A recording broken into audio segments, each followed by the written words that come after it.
Hello दोस्तों, आज हम बात करने जा रहे हैं all of us are dead के एपिसोड 3 और 4 के बारे में।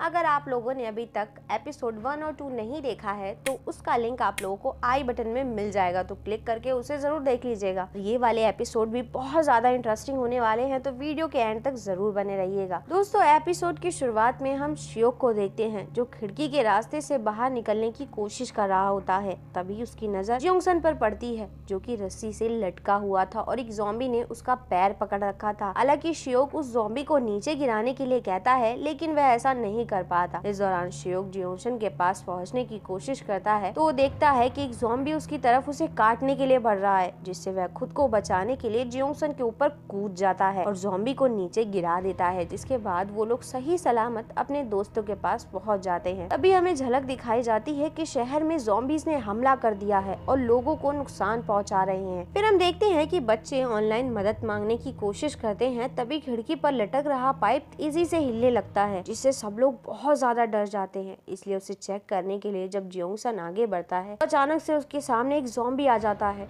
जो अंदर आने की कोशिश कर रहा था। इस दौरान सभी लोग उसे मारना चाहते थे, लेकिन वो लोग इस चीज में पूरी तरह से नाकाम थे, जिससे जियोंगसू उस ज़ॉम्बी पर सीपीयू से अटैक करके उसे नीचे गिरा देता है। लेकिन इस दौरान उसकी नाक में चोट लग जाती है, जिससे उसकी नाक से खून निकलने लगता है और ये देखकर नियोन को लगता है कि वह इन्फेक्टेड हो चुका है, क्योंकि उसके हाथों में खरोच भी लगी होती है। हालांकि वह समझाने की कोशिश करता है कि मुझे किसी ने नहीं काटा और मेरी नाक में चोट लगने की वजह से खून निकल रहा है, पर नियोन उसकी एक बात नहीं सुनती। तो सब लोग उसके खरोच के निशान को देखते हैं, जिससे ये बात कंफर्म हो जाती है कि उसे किसी ज़ॉम्बी ने नहीं काटा। फिर भी तसल्ली के लिए उसे मिस पार्क थोड़ी देर के लिए दूसरे रूम में बंद रहने के लिए कहती है। हालांकि पहले तो वो इस चीज के लिए काफी गुस्सा होता है, लेकिन फिर 1 घंटे के लिए खुद को दूसरे रूम में बंद करने का फैसला करता है। जिसके बाद हम गुइनम को देखते हैं जो अपने साथ छिपे हुए स्टूडेंट को धक्का देकर बाहर निकाल देता है, जिसकी वजह से ज़ॉम्बीज उस पर भी अटैक कर देते हैं। लेकिन वो बच जाता है और बहुत ही बेरहमी से एक एक करके सारे ज़ॉम्बीज को मारने लगता है। नेक्स्ट सीन में हम जियोंगसन की मॉम को देखते हैं जो टीवी में वायरस की न्यूज को देखकर काफी परेशान हो जाती हैं और अपने बेटे को ढूंढने के लिए स्कूल की तरफ निकल पड़ती हैं। वहीं दूसरी तरफ ओंजो के डैड को भी वायरस के बारे में इंफॉर्मेशन मिलती है, जिसे सुनकर वह काफी परेशान हो जाते हैं। और क्योंकि उनका एक टीम मेंबर इन्फेक्टेड हो गया था, जिसे देखते ही देखते वह एक ज़ॉम्बी में बदल जाता है। लेकिन इससे पहले कि वो किसी को नुकसान पहुंचा पाता, उससे पहले ही ओंजो के डैड उस ज़ॉम्बी को अपनी टीम की मदद से बांध देते हैं। इधर हम देखते हैं कि शहर में भी ज़ॉम्बीज बहुत ही तेजी से फैल रहे हैं। हालांकि पुलिस ऑफिसर उन्हें रोकने की कोशिश कर रहे थे, लेकिन वो इस चीज में नाकाम थे। फिर हम जियोंगसू को देखते हैं जो काफी देर तक रूम में बैठने के बाद भी बाहर नहीं आता, क्योंकि वह सबसे बहुत ज्यादा गुस्सा था। और हम देख सकते थे कि वह अभी तक बिल्कुल ठीक है, जिस वजह से मिस पार्क नियोन को उसके पास माफी मांगने के लिए भेजती है। हालांकि पहले तो वो इस चीज के लिए इनकार कर देती है, लेकिन जब सब उस पर गुस्सा होने लगते हैं तो वो अंदर जाने के लिए तैयार हो जाती है। और अंदर पहुंचने के बाद वो जियोंगसू को अपनी बातों में फंसाकर उसके घाव को अपने रुमाल से साफ करती है और अचानक से उसकी फिर से बेइज्जती करने लगती है। ये देखकर जियोंगसू बहुत ज्यादा गुस्सा हो जाता है, लेकिन वह जैसे ही रूम से बाहर आता है उसकी नाक से ब्लीडिंग होने लगती है। इस बात पर नियोन काफी खुश होती है और कहती है कि मैं तुम लोगों से कह रही थी कि ये इन्फेक्टेड है, पर तुम लोगों ने मेरी एक बात नहीं सुनी। और जियोंगसू की ये हालत देखकर उसके दोस्त बहुत ज्यादा दुखी और परेशान होते हैं और उसे भी कुछ समझ नहीं आ रहा था कि उसके साथ क्या हो रहा है। लेकिन तभी वह धीरे धीरे एक ज़ॉम्बी में बदलने लगता है। तो वो कहता है कि मैं तुम लोगों को नुकसान नहीं पहुंचाऊंगा, बल्कि उससे पहले ही यहाँ से चला जाऊंगा। हालांकि इस दौरान वो बहुत ज्यादा दुखी दिखाई दे रहा था, लेकिन रूम से बाहर निकलने से पहले ही वो पूरी तरह से ज़ॉम्बी में बदल जाता है और उन सब पर अटैक करने की कोशिश करता है। लेकिन वह किसी को नुकसान पहुंचाता उससे पहले ही जियोंगसन उसे धोखे से खिड़की के बाहर गिरा देता है। लेकिन इस बात से उसे बहुत ज्यादा दुख होता है, क्योंकि जियोंगसू उसका बहुत अच्छा दोस्त था। जिसके बाद हम स्कूल की एक लड़की को देखते हैं जो अपने न्यू बॉर्न बेबी को लेकर भाग रही थी, लेकिन इस दौरान उसे एक ज़ॉम्बी ने भी काट लिया था। इसलिए वो अपने बच्चे को सेफ रखने के लिए एक रेस्टोरेंट में पहुंच जाती है और वो खुद ज़ॉम्बी बनने के बाद अपने बच्चे को नुकसान ना पहुंचा सके, इसलिए वो खुद को एक रस्सी से बांध लेती है। नेक्स्ट सीन में हमें नियोन को दिखाया जाता है जो सब लोगों को ब्लेम कर रही थी कि मैंने तुम लोगों से पहले ही कहा था कि जियोनसू इन्फेक्टेड है और अभी तुम लोगों की वजह से हम सभी मारे जाते। ये सब सुनकर नम्रा कहती है कि ये सब कुछ तुमने ही किया है, तुमने जियोनसू का खून कर दिया है। ये सुनकर सभी लोग बहुत ज्यादा हैरान होते हैं। तो नम्रा बताती है कि नियोन ने लकड़ी पर लगे हुए ज़ॉम्बी के खून को अपने रुमाल से साफ किया था और उसी रुमाल से जियोनसू का घाव भी साफ किया था, जिसकी वजह से वह इन्फेक्टेड हो गया। ये जानने के बाद जियोंगसुन को बहुत ज्यादा गुस्सा आता है और वे नियोन को मारने के लिए उसकी तरफ बढ़ता है, लेकिन मिस पार्क उसे रोक लेती हैं और उसे सच जानने की कोशिश करती हैं, लेकिन वह बिना कुछ बताए ही रूम से बाहर निकल जाती है। तभी मिस पार्क कहती हैं कि ये सब कुछ मेरी ही गलती है और ये कहकर वो भी रूम से बाहर चली जाती हैं और जाते वक्त सभी बच्चों से सेफ रहने के लिए कहती हैं। इधर ज़ॉम्बीज मिस पार्क और नियोन पर अटैक करने की कोशिश करते हैं, लेकिन वह बचकर निकल जाते हैं। फिर हम एक ब्लॉगर को देखते हैं जो शहर की सच्चाई जानने के लिए उस शहर में जा रहा होता है। लोगों को चैनल सब्सक्राइब करने के लिए कहता है, इसलिए आप लोग भी हमारा चैनल सब्सक्राइब करना बिल्कुल मत भूलिएगा। फिर वह पैदल ही आगे बढ़ता है, लेकिन ज़ॉम्बीज उसके पीछे पड़ जाते हैं, जिस वजह से उसकी हालत खराब हो जाती है। इधर हम फिर से जियोंगसन की मॉम को देखते हैं जो स्कूल तक पहुंच जाती हैं, जहां पहुंचने के बाद उन्हें जियोनसू का ज़ॉम्बी दिखाई देता है और वह बिना सोचे समझे अपने बेटे के बारे में उससे पूछने लगती हैं, लेकिन वह उन पर अटैक करके उन्हें बहुत ही बुरी तरह से काट लेता है। फिर हम योनजू और उसके दोस्त को देखते हैं जो छत पर बैठे हुए थे और इस दौरान वो दोनों अपने साथ हुए बर्ताव की वजह से बहुत ज्यादा दुखी थे और इंजू चाहती थी कि इस स्कूल में आग लग जाए और सब लोग मारे जाए, क्योंकि उसी स्कूल के बच्चों ने उसे बहुत ज्यादा टॉर्चर किया था। इधर हम गुइनम को देखते हैं जो बिल्डिंग से बाहर आ जाता है और ज़ॉम्बी से बचने की कोशिश करता है, लेकिन बहुत सारे ज़ॉम्बीज उसके पीछे पड़ जाते हैं,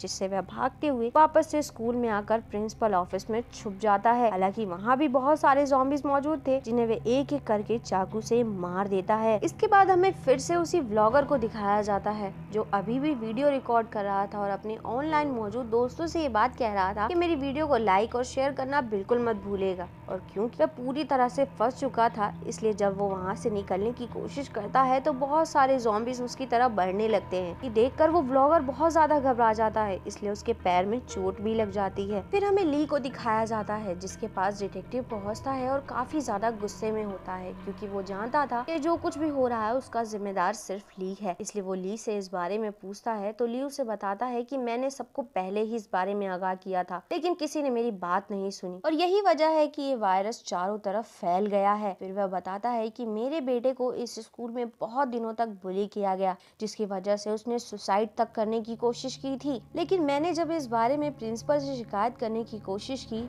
तो उन्होंने इस चीज पर कोई बड़ी कार्यवाही नहीं की और इस चीज से परेशान होकर मैंने अपने बेटे को दूसरे स्कूल में ट्रांसफर तक कर दिया, लेकिन उन लोगों ने वहाँ पर भी उसका पीछा नहीं छोड़ा और उसे हरेस करते रहे, क्योंकि उनके लिए यह सिर्फ एक मजाक था। हालांकि मैंने अपने बेटे को समझाने की कोशिश की कि उन लोगों का सामना करना बहुत जरूरी है, लेकिन उसने ऐसा करने से साफ इनकार कर दिया क्योंकि उसके लिए मरना ज्यादा आसान था। जिसके बाद ली समझ जाता है कि दुनिया सिर्फ ताकत से चलती है और इसी वजह से उसने अपने बेटे को चेंज करने का डिसीजन लिया और वो हार्मोन्स उसके अंदर डाल दिए जिससे वह सुसाइड करने की कोशिश ना करे। इसके बाद प्रोफेसर डिटेक्टिव से कहता है कि जो कुछ भी हो रहा है इसका जिम्मेदार मैं नहीं बल्कि स्कूल के प्रिंसिपल और टीचर्स हैं। जिस बात पर पहले तो डिटेक्टिव उस पर काफी गुस्सा होता है और कहता है कि जब इस दुनिया में कोई जिंदा ही नहीं रहेगा तो तुम इसे कैसे बदलोगे। और फिर ली वायरस के क्योर के बारे में पूछता है, लेकिन वह कहता है कि इसका कोई भी इलाज नहीं है। जिसके बाद डिटेक्टिव उसे अपने साथ बाहर ले जाने लगता है। तभी वहाँ पर ज़ॉम्बीज अटैक कर देते हैं, जिससे डिटेक्टिव उनका सामना करने की कोशिश करता है, लेकिन एक ज़ॉम्बी डिटेक्टिव को काटने के लिए उसकी तरफ बढ़ने लगता है।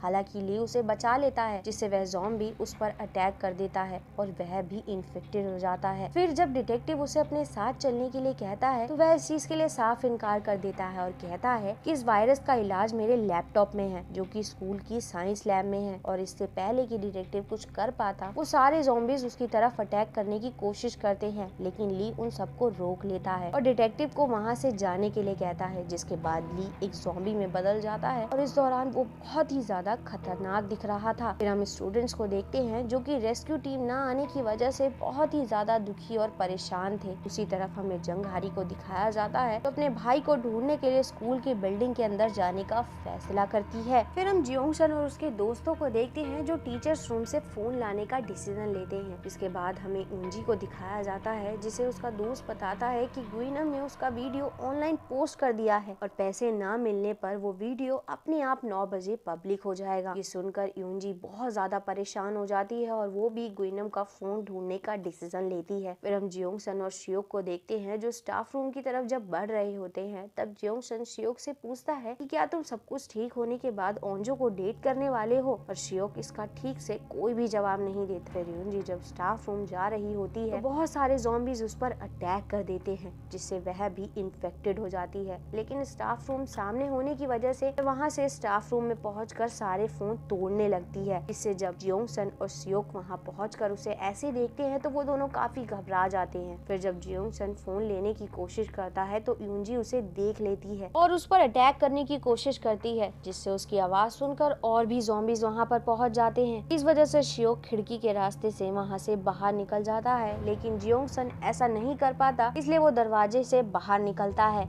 नेक्स्ट सीन में हम ओंजो के डैड को देखते हैं जो सभी के साथ छत पर जाने की तैयारी कर रहे होते हैं, और जब वो लोग वहाँ से निकलते हैं तो बहुत सारे ज़ॉम्बीज उन पर अटैक कर देते हैं, लेकिन वह अपनी टीम के साथ मिलकर एमिले को बचाने की पूरी कोशिश कर रहे थे। फिर वो अपनी टीम मेंबर्स को वहाँ से जाने के लिए कहकर पानी के प्रेशर से ज़ॉम्बीज को रोकने की कोशिश करते हैं, लेकिन जब पानी खत्म हो जाता है तो ज़ॉम्बीज उन पर अटैक कर देते हैं, लेकिन गार्ड पहने होने की वजह से वह बच जाते हैं और सही सलामत छत पर पहुँच जाते हैं। दूसरी तरफ हम जियोंगसन को देखते हैं जो बाहर आता है तो ज़ॉम्बीज उसे घेरने की कोशिश करते हैं, लेकिन वह भागते हुए प्रिंसिपल ऑफिस में पहुंच जाता है जहां वह देखता है कि गुइनम ने प्रिंसिपल को रस्सी से बांध रखा है। जब वह उसे समझाने की और रोकने की कोशिश करता है तो गुइनम उसकी कोई भी बात मानने से साफ इनकार कर देता है, जिसे वह उसकी वीडियो रिकॉर्ड करने लगता है। ये देखकर गुइनम को बहुत ज्यादा गुस्सा आता है और वो प्रिंसिपल को मार देता है। फिर जियोंगसन को भी मारने के लिए उसका पीछा करने लगता है और उस पर चाकू से अटैक कर देता है। इसी के साथ ये एपिसोड यहाँ पर खत्म हो जाता है और इसी के साथ ये एक्सप्लेनेशन यहाँ खत्म हो जाती है। तो दोस्तों, उम्मीद करती हूँ आप लोगों को इसकी एक्सप्लेनेशन पसंद आई होगी, और पसंद आया चैनल को सब्सक्राइब करना, वीडियो को लाइक करना, वीडियो को शेयर करना और वीडियो पे कमेंट करना बिल्कुल भी मत भूलिएगा। And thanks for coming and watching.